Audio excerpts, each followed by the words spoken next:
यहाँ पर मुझको एक बात बस ये लाती है कि जैसे हमारे यहाँ जैन हुआ संप्रदाय, बौद्ध संप्रदाय, अभी भी कुछ राम सनेही या कुछ ऐसे हैं जिनसे मेरी फिर बात हुई, तो उन्होंने राम का अस्तित्व इसी आत्म उसमें दिया, लेकिन बाद में फिर वो उनकी पुस्तक और गुरु जी की फोटो की पूजा करने लगे। और बहुत सारे संप्रदाय हैं जो भक्ति की तरफ पूरे ज्ञान को ले जाते हैं और फिर उसमें सब चीज भगवान के ऊपर छोड़ देते हैं।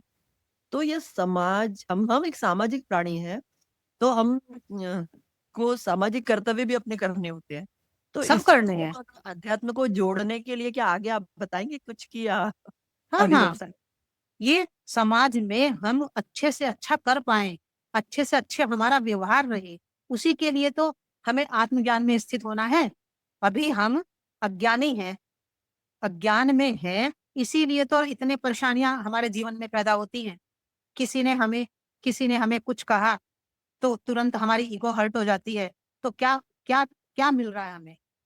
परेशानी मिल रही है, दुख मिल रहा है ना। हर्ट माने दुख। किसी भी बात किसी ने कुछ कहा और हम तुरंत उसका टिट फॉर टैट पे चले जाते हैं, तो क्या है? दुख मिल रहा है ना। तो समाज में रहने के लिए ही ज्ञान है, सबके साथ रहने के लिए ही ज्ञान है। अगर मैं अकेली जंगल में चले जाऊं और वहां रहने लगूं, तो कोई होगा नहीं, कोई मुझे कोई कहने वाला नहीं होगा, तो मुझे किसी ज्ञान की क्या आवश्यकता होगी? मैं चाहे भोजन खाऊं, चाहे मैं फल खाऊं, चाहे मैं मिट्टी पत्थर खाऊं, किसी को क्या मतलब होगा?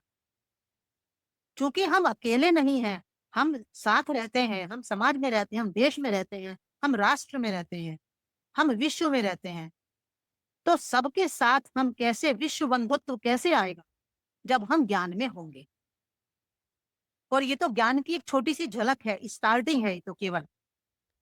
कि सबसे पहले स्टार्टिंग में उन्होंने कहा है कि भाई देखो, ज्ञान में आना है, पर सबसे पहली जो आवश्यकता है वो है नींव तैयार करना।